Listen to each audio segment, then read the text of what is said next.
Sir नमस्कार, आपका स्वागत है। आज हमारे बीच मौजूद हैं doctor Chandrapal sir, retired IAS, former secretary government of India, MSME and Adarsh Samaj Party के राष्ट्रीय अध्यक्ष। सर अभी आप झांसी गए थे, आपने वहाँ पर काफ़ी अच्छी अच्छी बातें कही और आपका स्वागत भी बहुत जोरदार हुआ था और आपने इसका साझा भी किया है अपने फेसबुक पोस्ट पे भी।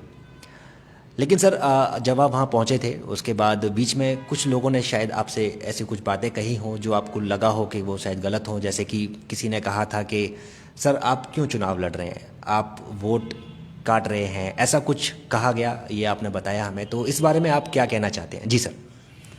नमस्कार भाइयों बहनों, आपने देखा किस तरह का इन्होंने सवाल किया है। ये बात सही है कि मैं झांसी गया था अभी और झांसी मंडल के कुछ लोगों को इंचार्ज बनाया। हमेशा जाता रहा हूँ, सामाजिक परिवर्तन मंच के वो लोग सब हमारे से जुड़े रहे थे, तो वो सब जानते हैं कि हमने समाज के हित में हमेशा कार्य किया है और अपने समाज की जो दुर्दशा थी उसमें तो हर चीज़ में भागीदारी हमने सुनिश्चित कराई है। मगर सर्विस के बाद जब हमने पार्टी बनाई, इसलिए क्योंकि मायावती जी ने पार्टी के लिए हमें आमंत्रित नहीं किया। 97 में कहा था जब हम सर्विस में थे, उस सेक्रेटरी भारत सरकार बनना था और उससे हमने फ़ायदा भी बहुत पहुंचाया, सारे देश में पहुंचाया। अगर उस समय ज्वाइन कर लेते पॉलिटिक्स में तो हम कुछ नहीं कर पाते जो हमने जितने दी है।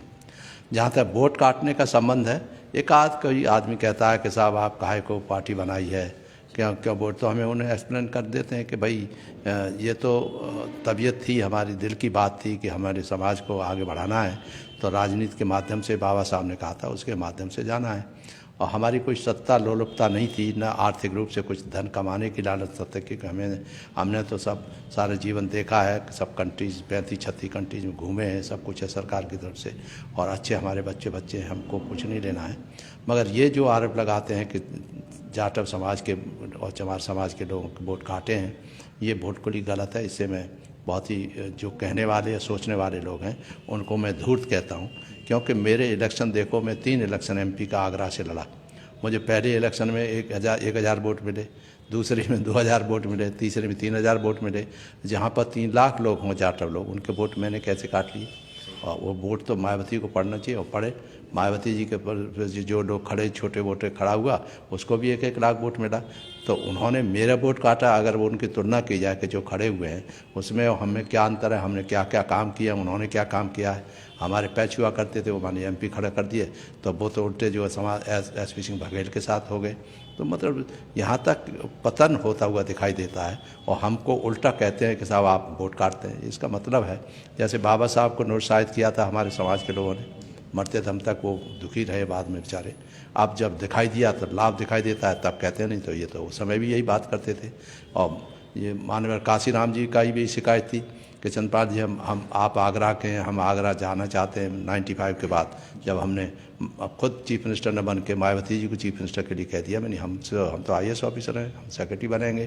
तो फिर वो उनके बाद क्या किया, उन्होंने आए तब उन्होंने खुद हमसे कहा कि चंद्रपाल जी आप आगरा के हो, जाटव लोग आपको बहुत पसंद करते हैं। क्योंकि जब मैं यहाँ आता था तो देखते होंगे रैलियाँ लंबी चौड़ी 21-21 द्वार बन रहे हैं। चंद्रपाल तुम आगे बढ़ो, संघर्ष करो, हम तुम्हारे साथ हैं, तुम हमारे समाज के रत्न हो, समाज गौरव हो। हर जगह जहाँ भी जाता था पूरे उत्तर प्रदेश में ये होता था। आज अचानक मैंने कौन सा ऐसा जुर्म कर दिया जो जाटव लोग मुझसे खपाएँ? सिर्फ इसलिए क्योंकि माननीय काशीराम जी आए तब उन्होंने कहा कि हमें कुछ बताइए। तो हमने कहा आगरा के लिए अम्बेडकर यूनिवर्सिटी नाम रख दीजिए, क्योंकि मराठवाड़ा में नहीं हो पाया था, यहाँ हो जाएगा।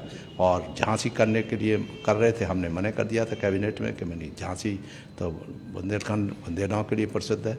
तो हमने कोई बुरा काम नहीं किया, न कोई बुराई की कभी, न मायावती की बुराई की। मायावती को सही सलाह देते रहे जीवन भर, अभी भी सही सलाह देते हैं कि आप ब्राह्मण के चक्कर में फंस गए हो और ब्राह्मणवाद जो है बहुत ख़राब है। ब्राह्मणवाद के पोषक लोग जब आपके साथ होंगे तो हमारा समाज के लिए राय कौन देगा, हमारे समाज के वृद्धि की राय कौन देगा?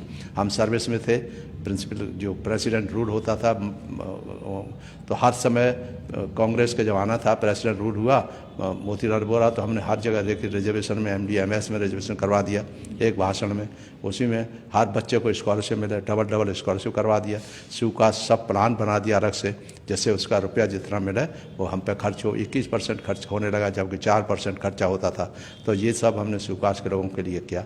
और सब उसके साथ ही साथ हमने दूसरा जो है ये कहा कि आप 4% खर्चा हो, 21% खर्च करो। कितना बड़ा बढ़ोतरी करी और काफ़ी सालों तक चलता है। जब तक भाजपा नहीं आई तब तक वो चलता रहा सिस्टम, और बजट ख़त्म कर दिया।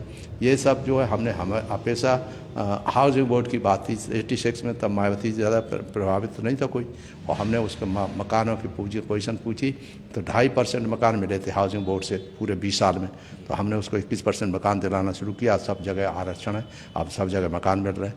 और अम्बेडकर ग्राम योजना बचाई थी, स्पेशली उन ग्रामों का बहुत जीवन क्षण उद्धार हुआ। तब प्रेसिडेंट रूल था, क्योंकि प्रेसिडेंट में प्रिंसिपल सेक्रेटरी जो होता है वो कैबिनेट मंत्री का रोल अदा करता है, इसलिए वो कर सके, अदरवाइज तो संभव नहीं था। सेक्रेटरी वैसे विभागों का सेक्रेटरी, लोग कहते हैं कि सेक्रेटरी को क्या करना होता है, वो तो मंत्री करते हैं ऑर्डर्स। मंत्री तब करता है ऑर्डर जब सेक्रेटरी करता है। अब उसमें प्रेसिडेंट रूल में मंत्री नहीं होता तो सेक्रेटरी मंत्री हो जाता है। उस समय मौका मिल गया हमको, अब तुम्हारी अच्छी सी प्रगति कर ली जाटों की, उसकी सुकास्ट की। अब उनको उल्टा हमको तारीफ़ करनी चाहिए थी, उसकी जगह आप कहते हैं अरे आपने करा होगा, आप सर्विस में करा था, अब आपने क्या किया। अब बताइए, तमाम संस्था चलाते हैं, उसमें खर्चा करते हैं, पूरी पेंशन अपने लगा देते हैं, फिर भी आपको मज़ा नहीं आ रहा। तो अब इसके ऊपर तो मेरे हाथ में कुछ है नहीं। तो कहते हैं कि साहब वोट काटते हैं, तो वोट काटने के लिए हम तो नहीं काटेंगे। वो जो नवयुवक जो जेल में बंद था हमने उसको छुड़वा दिया, जो आज़ाद, तो वो वोट काटेगा, वो काट रहा है, चिल्ला रहा है, क्योंकि वो सब बीएसपी के जितने लोग थे जिन्होंने धंधा कमाया था, मायावती को धोखा दिया, वही आ गए, वही प्रेसिडेंट बन गया है, यहाँ का एमएलसी था। अब वही सब रणनीति दिखा रहा है, वो कारें अपने चला के दिखाता है, और उल्टा सीधा वो क्या करेगा उससे पूछ लीजिएगा आप। उसे प्रियम्बल भी तो ठीक से नहीं पढ़ सकता, डायलेक्ट नहीं बोल सकता। हमने तो कॉन्स्टिट्यूशन रखा है IAS में, तो हम कपिल सिब्बल जैसे आदमी हो जो संविधान समीक्षा क्यों इस पर सेमिनार करके इन सबको बड़े बड़े नेता सारे देश के, अडवाणी जी, फलाने जी, सबको हिला के रख दिया और संविधान समीक्षा बंद हो गई।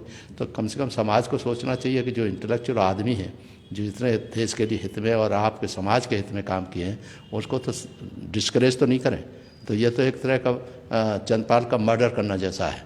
समाज जो है चाहता है कि हम मर जाए तो, और हम छोड़ दें, काम करना बंद कर दें, केवल मायावती हैं। तो मायावती जी और उसको जो आपने इतना देख लिया, 2 बार क्यों हारी वो, जबकि वो भाजपा के सपोर्ट से लड़ती है हमेशा, फिर क्यों हारी। हम तो इंडिपेंडेंट सिद्धांत के अनुसार चल रहे हैं, फिलॉसफी है हमारी, तो जो बाबा साहब की फिलॉसफी वही हमारी है, वही मिशन है जो बाबा साहब का है। इन्होंने तो मिशन बाद में बीच में मानवर काशीराम जी ने बाबा साहब का ही मिशन तोड़ दिया था, क्योंकि क्या ज़रूरत थी इनको बनाने की अलग से पार्टी। रिपब्लिकन पार्टी बनी हुई थी बाबा साहब, उसी को चलते तो अच्छा रहता। अब जो हो गया, वो कह रहा, कोई कह रहा हम मानवर काशीराम पार्टी है, कोई कह रहा है बाबा साहब जय भीम कहेंगे और काशीराम भी कहेंगे, जबकि एक जात पात तोड़ने के पक्ष में हैं बाबा साहब, और उन्होंने जात तोड़ छोड़ दिया था नारा, और फिर सभी जात को आगे बढ़ा करके उसके अनुसार सत्ता प्राप्त करने लगी। तो सत्ता ज़्यादा इम्पोर्टेंट है या बाबा साहब डॉक्टर अम्बेडकर का मिशन ज़्यादा इम्पोर्टेंट है? जो बाबा साहब के मिशन से ही जातीयता खत्म होती है, उसी से आपकी जितना भी शोषण, बहिष्कार, शोषण होता है, आपका सब कुछ होता है, सब बाबा साहब के बने हुए संविधान से ही हो सकता है। मानवर काशीराम जी ने उसे प्रिंसिपल रूप में कह दिया, सिद्धांत रूप में। मायावती जी ने कह दिया कि जात के अनुसार जात तोड़ो, तो जात तोड़ना तो ख़त्म, अब जात बढ़ाओ वाली बात आ गई। तो अब जो जात और बढ़ाई तो हर जात जो अपना अपना मंत्री चाह रही, तो ये जो इस तरह से क्या हो जाएगा। तो मेरे ऊपर आरोप, तो कम से कम मुझे वोट मत दीजिए, वो मानता हूँ आपकी स्वतंत्रता है, हर आदमी स्वतंत्र है अपने अपने विचारों से। मेरा तो सीधा सीधा है कि हमारा समाज के साथ जास्तियाँ जो होती हैं वो बदमाशों द्वारा होती हैं, अपराधियों द्वारा होती हैं, इसलिए भ्रष्टाचारियों द्वारा होती हैं। इसलिए राजनीति में अपराधीकरण बंद हो तो ठीक हो जाए। वो सफलता मिल रही है, सुप्रीम कोर्ट ने बहुत ज़बरदस्त तरीके से ऑर्डर दिए हैं, और देखिए पालन क्या होता है। दूसरा मैंने कि जो भ्रष्टाचारी हैं, ऊपर से खूब भ्रष्टाचार करने वाले हैं, कहते हैं भ्रष्टाचार, माननीय प्रधानमंत्री भी कहेंगे भ्रष्टाचार बहुत बढ़ गया है, भ्रष्टाचारी हो गया है, और खुद के MP मंत्री सब भ्रष्टाचार में लिप्त रहते हैं। तो कैसे दो बातें हों, कौन बात बोलता है? सिर्फ चंद्रपाल ही है जो कहता है, और मैं समझता हूँ कि वो माननीय प्रधानमंत्री समझते हैं कि जो मैं कहता हूँ कि सही राय देते हो। उनको भी दिया था कि ये किसानों के जो 3 बिल बनाए आपने गलत बनाए, किसानों को उसमें सम्मिलित कर दिया होता तो ये समस्या नहीं होती NR की, तो आज भी उनको महसूस हुआ और उनको सही रास्ते पे आना पड़ा। तो यही तरह से हम अपने मायावती जी को हमेशा राय दी है। एक बार अभी बीच में मुलायम सिंह यादव जी और मायावती जी को कह के पार्लियामेंट के समय में हमने कहा था दोनों एक हो जाएं, आपका ईगो छोड़ दें, तभी आपको कुछ मिलेगा। हो गए, फिर ख़त्म हो गए। तो अब जो है इनकी क्रेडिबिलिटी कुछ रही नहीं है, भ्रष्टाचार में लिप्त हैं लोग और हमारे ऊपर आरोप लगाते रहते हैं कि साहब जो आप वोट काट रहे हैं, क्या चाहते हैं मेरा समाज, मेरी यही समझ में नहीं आता कि मैं फिर से गांव में चला जाऊँ घास काटूँ, ये चाहते हैं। मैं सार्वजनिक जीवन में पार्टी पॉलिटिक्स इसलिए नहीं कर रहा हूँ कि मैं राजा बनना चाहता हूँ, इसलिए कर रहा हूँ कि मैं कम से कम मार्गदर्शन देता रहता हूँ, चाहे प्राइम मिनिस्टर हो चाहे कोई चीफ मिनिस्टर हो। मैं अपने होर्डिंग के माध्यम से जो लाइव देता हूँ उसको सुनिए, उस पर गंभीरता पर सोचिए कि हमारा क्या है। और दूसरी, मैं कटुता नहीं चाहता किसी दूसरे वर्ग की, इसीलिए कहते हैं मानव एक समान जियो जीनो दो। हर जात अपने अपने स्थान पर है, हर एक को भागीदारी मिले। हम चाहते हैं कि जनगणना हो बैकवर्ड विकास की और उसके अनुसार उनको भागीदारी मिल जाए, हर चीज़ में भागीदारी मिल जाए। इसमें बुराई क्या है, ये हम ही बता सकते हैं। मंडल आयोग को कोई बोलने वाला नहीं था, हम ही बोलते थे। आज मंडल आयोग वाले जो आ गए, यादव जितने भी बैकवर्ड के लोग आ गए, उनको पता ही नहीं है कि चंद्रपाल ना होता तो और न बीपी सिंह को लाए होते, न मंडल आयोग लागू होता, और न इनको जो जिस तरह से तिलक छापे लगा के आज घूम रहे हैं बैकवर्ड के लोग, मौर्य जितने वो सब बड़े बड़े तिलक लगाएंगे। तो उस समय मंडल आयोग की बात कर रही थी, कहाँ गए थे ये लोग हैं। तो ये जो सिर्फ चंद्रपाल के अलावा कुछ नहीं, सविता अम्बेडकर के साथ जाके इलाहाबाद में, रायबरेली में, जौनपुर में, सब जगह मुख्य अतिथि रह के हमने बताया कि मंडल आयोग क्यों लागू होना चाहिए, क्यों पिछड़ों का फ़ायदा होना चाहिए। मुझे जानते हैं माननीय मुलायम सिंह यादव को जाके पूछें लो, बीपी सिंह साहब तो अब है नहीं, शरद यादव से पूछें, लालू यादव जी से पूछें, और जितने भी नीतीश कुमार से पूछें, यानी कोई ऐसा नहीं है जो नेता देवगौड़ा साहब को पूछें। हम यहाँ पर आगरा में बीपी सिंह साहब को और देवगौड़ा साहब को लाए थे, भीमनगरी सजती थी, उस भीमनगरी को ऊंचा उठाने के लिए हमने काम किया। हमने सिर्फ ये कहा था कि जो पैसा इकट्ठा हो आगरा के जाटम, उनसे कहा कि पैसा इकट्ठा हो उसका सही रूप से हिसाब दें लोगों को, और हिसाब देने के बाद उस मोहल्ले में जब होती है तो वहाँ पर एक कॉलेज बनवा दो जो बचे लड़कियों का। इसमें मैंने कौन सी बुराई कर दी जाटवों के लिए। तो बस ये उड़ाने के लिए जो भ्रष्टाचारी आदमी है ना, जो भ्रष्ट लोग हैं, वो उनको सोचते रहते हैं कि चंद्रपाल को ना आने देने का रास्ता यही है कि कह दो मायावती को गाली देते हैं, कभी कहते हैं प्राइम मिनिस्टर को गाली देते हैं, तमाम सब तरह के लोग, आरएसएस वाले कहेंगे प्राइम मिनिस्टर को गाली देते हैं, कभी कहेंगे हिंदू धर्म को गाली देते हैं, कुछ न कुछ लगाएंगे। ये सब उनकी पॉलिटिक्स है, जो छोटी पॉलिटिक्स है, घटिया पॉलिटिक्स है। मैं तो देश का हूँ, देश का हित मेरे सामने है, और बाबा साहब के अलावा मैं किसी में विश्वास नहीं करता, क्योंकि बाबा साहब अभी तक सर्वश्रेष्ठ माने गए जहाँ तक राष्ट्रीय एकता अखंडता का बात है। और सबका उन्होंने कहा जितने भी जातियाँ हैं सब कुछ है, धर्म है, मगर आपत्ति होने पर, विपत्ति आने पर वो सब एक हो जाएंगी और प्रजातंत्र को मजबूत बना के रखेंगे। इस सिद्धांत को मैं मानता हूँ, है ना। तो मैं जात विशेष में विश्वास न करके मैं चाहता हूँ सब भाईचारा बढ़े, कोई अन्याय नहीं हो, किसी के साथ जास्ती नहीं हो। आपको आश्चर्य होगा, नरेंद्र मोदी साहब ने बुलवाया था मुझे नृपेंद्र मिश्रा साहब के माध्यम से, और कहा चंद्रपाल इनके साथ आ जाओ। तो हमने कहा इनके साथ कैसे आ जाएं, इनके यहाँ तो ये जो मार देते हैं लोगों को देख देख के, किडनैपिंग हो रही है, मारे जा रहे हैं, महिलाओं के साथ अन्याय हो रहा है, कैसे करें। अपराध भ्रष्टाचार बढ़ा रहे हैं और हम उसके खिलाफ हैं। अगर आज प्राइम मिनिस्टर कर दें कि ये सब हम नहीं होने देंगे, इन दूसरी पार्टियों के सब अपराधियों भ्रष्टाचारियों अपने साथ रख रहे हैं, अगर ये कह दें कि हम नहीं किसी को लेंगे, मैं पहले कह चुका हूँ किसी पार्टी का, चाहे समाजवादी पार्टी हो चाहे कोई पार्टी हो, हम कह चुके हैं जो अपराध और भ्रष्टाचार के खिलाफ होगा और जो भ्रष्टाचारियों अपराधियों को टिकट नहीं देगा, उस पार्टी के साथ हम तालमेल करने को तैयार हैं। उसी तरह से हमने नरेंद्र मोदी साहब से पहुँचवा दिया हुआ, ठीक है हम नहीं हो पाएंगे कुछ भी, कोई बात नहीं, मगर जाटव समाज की ये बात पीड़ा देती है कि जिनके लिए इतना काम किया वो कहते हैं कि हमने वोट काटते हैं। ये सबसे पीड़ादायक है जब अपना ही आदमी गाली देता है। एक छोटा से जात के आधार पर छोटे छोटे नेता ऊपर बन गए और जाटव समाज का हीरो बैठा हुआ है और कहते हैं कि तो वोट काटते हैं। दुख की बात है। मैं समझता हूँ आपने ये मेरी दिल की बात छीन ली, मुझे दुख है इस बात का, और मैं हमेशा कहूँगा कि दुख है। वेस्टेड इंटरेस्ट में हमारा समाज नहीं आना चाहिए और समाज को खड़ा होना चाहिए जिससे कि आपका उद्धार हो सके। जय भीम, जय भारत। सर आपने बहुत सही बात कही कि जो भी लोग ऐसा बोलते हैं, मुझे ऐसा लगता है कि ये वही लोग हैं जो शायद आपको आगे नहीं आने देना चाहते, या फिर वो चाहते हैं कि आप उनके सामने आके खड़े ना हो। वेस्टेड इंटरेस्ट है, मतलब निहित स्वार्थ है, कोई भी क्यों आने देगा। पॉलिटिक्स का मतलब है कि आप लात मारो, गिराओ, आगे बढ़ जाओ। ये देश है, जितने भी लांछन, जितने भी बदमाशी हो सकते हैं करें। जैसे आपको फॉर एग्जांपल हम बता रहे हैं, सुमित रत्न है एक भंते, मेरे सामने भंते बने, मेरे सामने आए, मेरी पार्टी में सबसे पहले अध्यक्ष बने शायद एटावाद से। अब वो वहाँ चले गए, क्या नाम है अपने श्रीलंका, वहाँ से कुछ मिलाया है और एक कॉलेज वॉलेज बना रहे हैं। अब वो सब जगह घूमते फिर रहे हैं और उस पर मैंने देख रहा कि शेखर, उसका चंद्रशेखर का भी साथ वार्ता कर रहे हैं, कभी कुछ कर रहे हैं। वो इनडायरेक्टली हम तो समझ रहे हैं कि क्या कर रहे हैं ये, इसे ये चाह रहे हैं कि गुमराह होकर के शिवकाश के लोग समाजवादी पार्टी के साथ चले जाएं। ये उनका उद्देश्य है, ये उद्देश्य है। समाजवादी पार्टी से हमें कोई आपत्ति नहीं है। आपने देखा होगा कि हमारी मिसेज को उन्होंने माननीय मुलायम सिंह यादव जी ने 2 बार कह के टिकट दिया। बीपी सिंह साहब ने खुद टिकट दिया एमपी का, वो भी लाइफ टाइम, और उसके बाद भी मेहनत किया और अंततः उन्हीं के लोगों ने हरवा भी दिया। ये हमारा आरोप है उनके बाद, क्योंकि उसके बाद बिमला को कभी दूसरा पद भी नहीं दिया, जबकि दूसरों को एमएलसी बना देते या एमपी बना देते, कुछ भी बना सकते हैं, और खूब बनाए मगर नहीं दिया। मगर फिर भी उन्होंने एक बार जिस तरह से इज्जत रखी और इज्जत करी, हम उनको आभारी हैं और कहते हैं।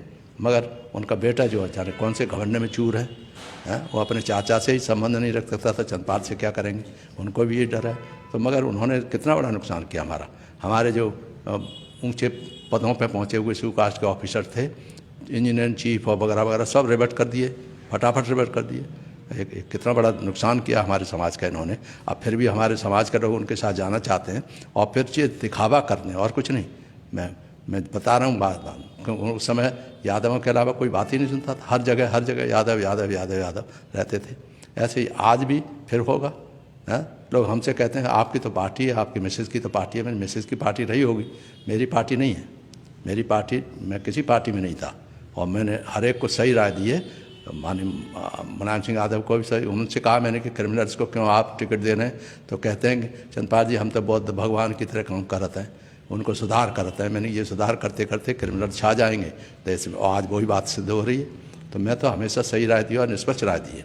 जब किसी ने जब प्राइम मिनिस्टर जो बन गए, चीफ मिनिस्टर बन गई थी मैडम, वो मुलायम सिंह यादव जी 93 में बन गए। उसके बाद उन्होंने कहा कोई भी पोस्ट ले लो हमें बुला के, और मैं इसलिए बता रहा हूँ कि कोई भी जाकर माननीय मुलायम सिंह यादव से पूछ ले कि हम ये बात कही कि नहीं की। पुरानी कमीशन बैठे हुए थे, मैं गया, चंद्रपाल कोई भी पोस्ट ले लो। नहीं सर मैं तो खादी में हूँ, खादी में गरीब लोगों का विभाग है, इसमें लड़कों के लिए बहुत काम करवाऊंगा, बहुत अच्छी योजना बनाऊंगा। आप बड़े बड़े मालदार लोग चाहें उनको दूसरे विभाग में भेज दीजिए, किसी को, मुझे कुछ नहीं चाहिए। माननीय काशीराम जी ने कहा 95 में कि मैं उनको 93 में कि मैं तो आपको अपॉइंटमेंट सेक्रेटरी बनवाऊँगा। मैंने कहा नहीं सर मैं आज ही मन करके आया हूँ, आप मत कहिए मेरे बारे में, नहीं तो वो कहेंगे कि चंद्रपाल मुझसे कुछ कह रहा था और माननीय काशीराम से कुछ कह रहा है। मैंने कहा मेरे बारे में मत कहिए। तब भी उन्होंने कहा, तो माननीय मुलायम सिंह यादव जी ने क्या कहा मेरे बारे में, जो काशीराम जी को पता, उन्होंने मुझे बताया। उन्होंने कहा कि चंद्रपाल वो कह रहे हैं कि वो अपॉइंटमेंट सेक्रेटरी बना दूंगा, तो मैं राज करूंगा या चंद्रपाल राज करेगा। जब उनके दिमाग में ये था, मेरा बताया हुआ आरबी भास्कर था, उसको जो पैर वैर छूता था उनको बना दिया अपॉइंटमेंट सेक्रेटरी। एक्ट हमने बनाया, एक्ट नहीं बना पाया वो एक्ट, आरक्षण एक्ट, फिर चंद्रपाल नहीं बनाया। तो उन्होंने कहा कैबिनेट में चंद्रपाल को बुला लो, वो बिना उसके नहीं बने पाएगा। तो ये हम इसलिए उनकी माननीय मुलायम सिंह यादव की बहुत इज्जत करते हैं, और उनके साथ जो किया है इनके बेटे ने वो हमको खला, क्योंकि आखिरकार इज्जत तो बाप की होनी चाहिए ना। चाचा है उनका शिवपाल यादव, अच्छे दोस्त हैं हमारे। हम 4 बार मेरे घर पे आए कि मिस बिमला पाल जी को, भाभी जी कहते हैं, भाभी जी को टूंडा से लड़ा दीजिए, टूंडा से लड़ा दीजिए।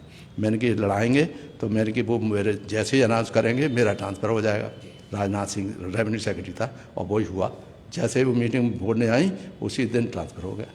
तो मैंने बहुत सफ़र किया है, हमने सफ़र किया, कोई इसको माने या न माने, हम लोगों का तो नुकसान ही किया किसी ने। कोई हमें कोई कुछ दे के नहीं भूला, कुछ हमें फेवर किया हो किसी ने, न मायावती ने और न मुलायम सिंह यादव ने, किसी ने हमारे साथ फेवर नहीं किया, अन्याय किया। ठीक है, तो इसलिए हम बिल्कुल निश्चिंत हैं। अभी भी अन्याय होता रहा, कोई चिंता नहीं। हम मरते दम तक अपने सिद्धांत डॉक्टर अम्बेडकर के मिशन पर लागू रहेंगे। जी सर, आपने बहुत सही बात कही कि जब आप सर्विस के पीरियड में थे, जब आप आईएएस थे, पीसीएस थे, प्रोफेसर थे, डीलिट, आप इतना कुछ पढ़े लिखे, तो आपने एक ड्यूटी के तौर पर काम किया था। फिर भी आपने अपने ड्यूटी के रहते हुए समाज के लिए कितना कार्य करा, यह भी एक गौर करने वाली बात है, समाज को सीखने वाली बात है। कि आपने सर्विस में रहते हुए कितने कार्य करे। अगर वो नहीं जानते हैं तो उनको जानना चाहिए, एटलीस्ट आपसे आगे मिलें, 2 बार 5 बार जाने कि आपने क्या कार्य किए हैं, और जो जानते हैं उनको सपोर्ट करना चाहिए। क्योंकि जब आप रिटायर हुए थे, जहाँ तक मैं आपके बारे में जानता हूँ, तो आपने रिटायर होने के तुरंत बाद आपको, ऑब्वियसली आप इतने बड़े पद पर थे, सेक्रेटरी थे, उसके बाद आपको न जाने कितने लोगों ने अप्रोच किया होगा कि आप ये बन जाइए, आप हमारी पार्टी में आ जाइए, आप हमारे यहाँ पार्टी में, लेकिन फिर भी आप नहीं गए क्योंकि आपकी खुद की एक पार्टी थी, आपको बनानी थी। क्योंकि आपके जो सिद्धांत थे वो आज भी आपके पीछे लगे हुए मैं देख पा रहा हूँ। आदर्श समाज पार्टी, दलित, महिला एवं अल्पसंख्यकों पर अत्याचार बंद करो, दल बदलुओं, भ्रष्टाचारियों, अपराधियों को हराओ, सिद्धांत विहीन दलों को हराकर आदर्श समाज पार्टी को लाओ। क्योंकि ना अपराध ना भ्रष्टाचार, अब की बार सपा सरकार राजनीति अपराधीकरण रोकने एवं भ्रष्टाचार रोकने, अपराध मुक्त समाज बनाने, योजनाबद्ध विकास एवं सुशासन के लिए ही आपकी पार्टी है। मानव मानव एक समान हो, जियो और जीने दो। कितनी बड़ी बात और कितनी बड़ी सोच के साथ आपने ये पार्टी बनाई थी, लेकिन फिर भी आपके समाज के लोग अगर नहीं चाहते आपको, तो ये उनके लिए एक बहुत बड़ा दंड का हो सकता है। समाज के लिए नहीं, मैंने तो सभी समाज के लोगों के लिए काम किया है। अपने समाज को तो एक दिल में रहती है ना कि ये सबसे ज़्यादा इनके लिए किसी ने कभी सोचा नहीं, कभी कोई अच्छी योजना नहीं बनी। जो मिल रहा है कांग्रेस के ज़माने में वजीफा मिल गया, दैट्स और कुछ नहीं, कुछ मकान वकान बना दिए। अभी तो मेरे दिमाग भरा पड़ा है योजनाओं से, इनके उद्धार के लिए, देश के मजबूत करने के लिए। क्योंकि जब तक इन लोगों का उद्धार नहीं होगा, छोटी जातियों का उद्धार नहीं होगा, तब तक आगे देश नहीं बढ़ सकता, तब तक देश मजबूत नहीं हो सकता। जैसे अब मैं कितने सालों से लड़ रहा हूँ कि ये जो सफाई करने वाले लोग हैं, जाटव लोगों तो पढ़े लिख करके कुछ बाबू बन गए, कोई ऑफिसर बन गए, कोई कुछ बन गए, मगर ये बेचारे पढ़े लिखे। मैंने एक बार लखनऊ में कहा था कि तुम्हारे जितने पढ़े लिखे लोग हैं, बीए हैं, वो मेरे पास लिस्ट में, किसी प्रिंसिपल सेक्रेटरी था, उनको मेरे पास लिस्ट लेके आ जाओ, मैं उनको कहीं ना कहीं हर सेक्रेटरी से लड़के उनका एक एक की नौकरी लगवा दूंगा। हाँ, जो सबसे पहले जो गाजियाबाद में हमने लोडर जो है, जो सर पर लोड जाते थे, मिट्टी लेके, गंदा टट्टी लेके जाते थे, हमने कहा लोडर होना चाहिए, तो लोडर हमने इंट्रोड्यूस किया सब चीज़। और दूसरा, उनको रेगुलर करने में कौन सी परेशानी है, यानी उनको रेगुलर नहीं करना चाहते। क्यों नहीं करना चाहते भाई? तो वो भी सरकारी नौकर हैं, वो भी सरकार है, तो जब इतना गंदा काम करते हैं और सब चुपचाप से बैठे रहते हैं, किसी पार्टी ने, बता दो मुझे, किसी पार्टी ने उनके लिए आंदोलन चलाया हो कि इनको रेगुलर कर दो? मेयर बना था, उससे भी मैंने कहा था, मैंने भाई कम से कम अपने लोगों को ही रेगुलर कर देना, जो वैसे लगे हुए हैं बरसों से, कुछ नहीं कर पाया। आज भी देख लेना आप, ये जो नवीन जैन जाग के अपने फ़ोटो तो लगवाते रहते हैं, अपने नाम लिखवाते रहते हैं, ये करते थे, प्रचार करते रहते हैं, बहुत मालदार हैं, हम जानते हैं। और उन्होंने कौन सा इनका अपने वाल्मीकि समाज का काम किया है, कौन सा उद्धार किया है, जो आज ही हमने जाके वो देखा था। वो भी शिवकाश के लोग बस्तियों में देखा कैसे सड़ रहे हैं, एक बार और गए थे, हम देखेंगे। और मैं चैलेंज के साथ कहता हूँ कि इन लोगों के दिमाग में कीड़ा भरा पड़ा हुआ है। जात विहीन समाज की स्थापना नहीं होना चाहते, इनको अन्यायी बनाना चाहते हैं और गांव में रखना चाहते हैं, चाहे कोई काम हो, पुराने पैतृक धंधे ही कराना चाहते हैं, जिससे कि वो वहीं के वहीं जात बरकरार रहे। जबकि बाबा साहब ने कहा था कि गांव में जो पैतृक धंधे हैं वो बंद करो, जिनसे नाम तुम्हारा छोटा होता है, और कोई भी काम करके शहर में बसो। और शहर में इंडस्ट्री और रिवोल्यूशन हुआ है, उसमें आराम से हर एक बारगेनिंग पावर होती है, तो वहाँ आदमी चैन से रख पाए। इन लोगों का मकसद था सबको गांव भगाओ, और जो जैसे ये हुआ, और कहाँ जाएंगे फिर? अल्टीमेटली अपना पैतृक धंधा करेंगे, और तो कुछ है नहीं, तो वही सब करना है कि प्रजापति को कुछ कर दिया, उनको एक एक मंत्री बना दिया, किसी का कुछ कर दिया, किसी कुछ कर दिया, वो पैतृक धंधे का लोहार बना दिया, मछली पालन करेगा, ये करेगा, वो करेगा। वो ऊंची बात नहीं सोच सकता, ये इन लोगों की चाल है, जो सवर्ण लोग हैं। तो वो चाल जो हर आदमी नहीं समझ सकता, हम समझ सकते हैं। इसलिए हालांकि हमने इन लोगों का सबका काम भी किया था, मगर हम चाहते हैं कि वो सब और आगे आगे करें। कि बाबा साहब ने 19G में, एक आर्टिकल 90G में उन्होंने जब इंट्रोड्यूस करके आए, तो बाबा साहब बहुत खुश हो रहे थे। तो लोगों ने पूछा, आप बाबा साहब बहुत खुश क्यों हैं? तो उन्होंने कहा कि देखिए, आप लोगों के लिए कुछ काम आरक्षित थे, हैं? चमार जो है चमड़ा के काम करेगा, धोबी का काम करेगा, ये करेगा, वो करेगा, जिससे आप उस जात के काम रहने से आपको नीचा बनाया गया। आप आत्मसम्मान टाइप की हीन भावना आपको व्याप्त कर दी गई। तो उन्होंने कहा, आज मैं बड़ा खुश हूँ क्योंकि मैंने ये आर्टिकल लगाया है, उसमें यह है कि कोई भी आदमी कोई भी प्रोफेशन कर सकता है। मेरे समाज के लोग अभी भी ये नहीं समझ पाए कि आप कोई भी काम, कोई भी प्रोफेशन कर सकते हैं। किसी से मैं कहता हूँ, भाई ये लड़के फल बेच रहे हैं, तो वो कहेंगे कि केवल वो मौर्य ही करते हैं, कुछ वही का काम है, सब्जी बेचना। कोई कहेगा मैंने कि भाई ये बैठा बैठा हमारे सामने वो सुबह बैठ जाता है कचौड़ी बनाने का, लगे ऐसे काम कर सकते हो कि साहब ये हम लोगों को काम नहीं करने देते। दिल में ये भी इस समय 75 साल के आज़ादी के बाद में अगर ये है कि वो अपना व्यवसाय नहीं कर सकता, और यहाँ व्यापार में हमने कहा तुम जो चिकन फिकन रोस्ट करना सिखाओ, करो, लोग खाएंगे। ये भी तो खाते हैं, जाके व्यापारियों के लड़के जाते हैं होटलों में, तुम लोग यहाँ करो कि साहब यहाँ हमें मारेंगे। ये मतलब ये मानसिकता अभी भी समाज में बनी हुई है। तो कौन सी आज़ादी मिलेगी इनको? क्या आज़ादी है, क्या माने रखती है आज़ादी जो हमारे वाल्मीकि समाज के लोगों के लिए, और क्या आज़ादी रखती है उन जूते बनाने वाले लोगों के लिए जिनका शोषण ही शोषण होता है। अपने लोग भी शोषण करते हैं, शराब पिलाते हैं, शराब पिलाने के लिए पैसा दे देते हैं, तो पी के लीवर ख़राब होकर मर जाते हैं, और फिर वो झाड़ू पोंछा लगाती हैं। तो कौन सा समाज का काम हो रहा है, कौन सा समाज का काम हो रहा है? मतलब जो हमारे समाज के नेता हैं आगरा के, स्पेशली वो बस सिर्फ चंद्रपाल से अलग रखना है। चंद्रपाल भाषण देगा तो इनकी आत्मा को ग्लानि होती है, अब तो आत्मग्लानि से बचने के लिए वो बुलाएंगे नहीं, बुलाना भी बंद कर दिया इन्होंने। भीमनगरी में हमें बनाना बहुत बंद कर दिया, क्योंकि हमने कहा भ्रष्टाचार बंद करो और जो रुपया बचा उसका कॉलेज बनाओ। हाँ, तो 2 हमारे लोग थे जो भीमनगरी के जितने लोग हैं, 8, 10, 15 लोग हैं, बस वही छाए रहते हैं, वही तमाशा करते रहते हैं। हाँ, इसलिए वो महसूस होता है कि ये जी सर, फिर भी हम चाहेंगे सर कि आखिरकार आप जिस तरह से कार्य करते जा रहे हैं, आप ऐसे ही कार्य करते रहें, क्योंकि हमारी पार्टी और हमारी पार्टी के कार्यकर्ता और आपके साथ, मैं खुद आपके साथ हूं यहाँ पर, और आप ऐसे ही संघर्ष करते रहें और हम आपके साथ हैं।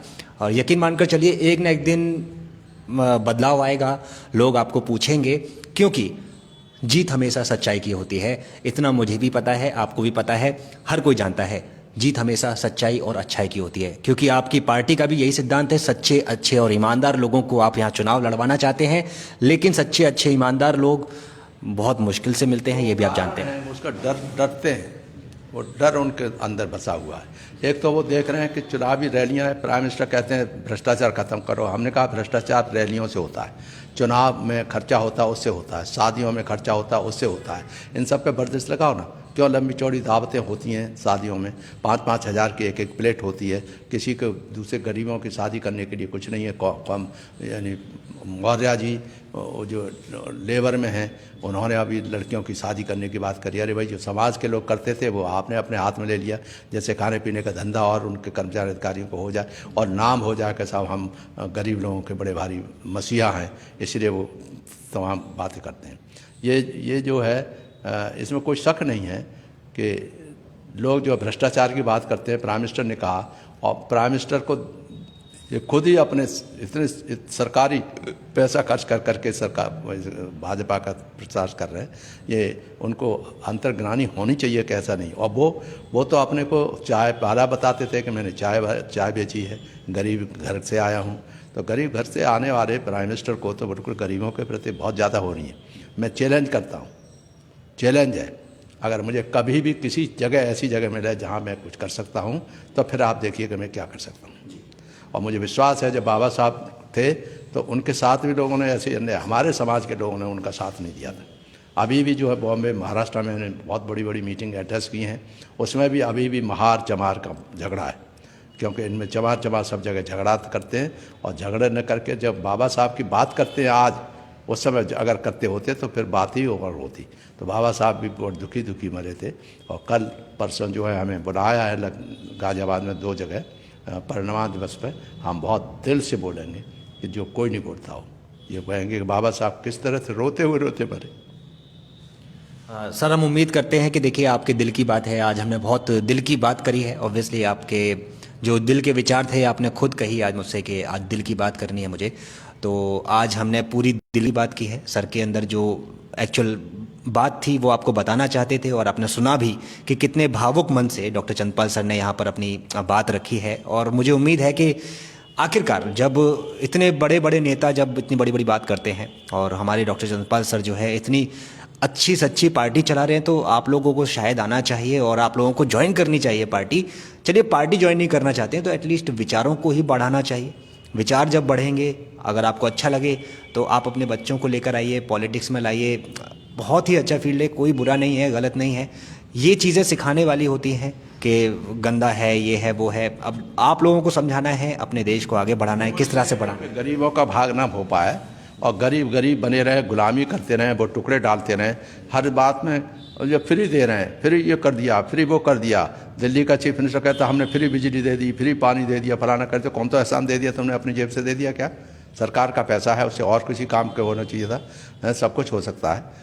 ये सब ऐसे कहते हैं सब। यहाँ प्राइम मिनिस्टर साहब फ्री अनाज, फ्री राशन, फ्री वैक्सीनेशन, इसमें कौन सी बात है? और अपना फ़ोटो लगा के घूम रहे हैं, तो ये अच्छा लगता है क्या? मैंने तो लिखा कि माननीय प्राइम मिनिस्टर, ये आपके उसके अनुसार नहीं है। आप बहुत ऊपर हैं इन सब चीज़ों से। आप देश के प्रधानमंत्री हैं, सारा संसार देख रहा है कि आप किस तरह से नाटक हो रहा है कि आपके फ़ोटो को लेकर के बात करते हैं। आप क्यों ऐसे झूठी शान में घूमे हुए हैं? कुछ कर जाइए। आपने जो कहते हो, आपने जो नोटबंदी करी, तो उस समय कहा था, मुझे याद है, मैं तो आपका एक एक शब्द प्रधानमंत्री का नोट करता हूँ, सुनता हूँ और उस पर रिएक्ट करता हूँ इमीडिएटली, चाहे कुछ भी होता रहे। उन्होंने कहा था कि मैंने बधाई दी उनको, बहुत अच्छा है। और मैंने 1000 की जगह आपने 2000 के नोट क्यों कर दिए? ये तो भ्रष्टाचार बढ़ावा करेगा। आज देखिए वो बात हुई, भ्रष्टाचार में इधर उधर नोट छपते थे, अब दे दिए 2000 के नोट गायब हो रहे हैं। तो बात हमारी सही हुई कि नहीं? उन्होंने एक और कहा था कि हमारे भाजपा के जो MPs हैं, आज के बाद हम उनकी, आज क्या उनकी संपत्ति थी और आज के 2 महीने बाद, 4 महीने बाद, 1 साल बाद हम फिर देखेंगे उनकी क्या संपत्ति है। और ऐसे जो संपत्ति ज़्यादा होगी उनको जब्त किया जाएगा। मुझे एक भी बता दें माननीय प्रधानमंत्री कि उनके बड़े MPs, बड़े नेताओं की कोई भी संपत्ति जब्त की गई हो, या किसी की ब्यूरोक्रेट्स की संपत्ति जब्त की गई हो। जो बड़े बड़े लोग हैं, बड़े बड़े लोगों का कुछ नहीं होता और उल्टा रुपया लेकर के बाहर चले गए। आपने सारे सारे प्रधानमंत्री जी, आपने कितना बड़ा अपराध किया है कि साहब सारे के सारे बड़े लोग जो हैं उनको सारी की सारी संपत्तियां बेची जा रही हैं। बंदरगाह बस के एयरपोर्ट दे दिए, ये कर दिया, वो कर दिया। ये तो बहुत ही गलत बात है। आपको बहुत बड़ा माना था, मेरे कम से कम मैं तो बहुत ऊंचा समझता था, मगर आपने धोखा दिया। तो अब आप सर, हम विदा चाहेंगे आप सभी लोगों से। आपने सर के आज विचार सुने और बहुत ही भावुक हो चुके हैं सर। मैं चाहता हूं कि अभी विदा लेने का समय हो गया है, लेकिन हम जल्दी मुलाकात करेंगे अगले वीडियो में, और सर की जो और भी दिल की बातें हैं वो आपके सामने लेकर आएंगे और समय समय पर लाते रहेंगे। जय हिंद, जय भारत, जय भीम। जय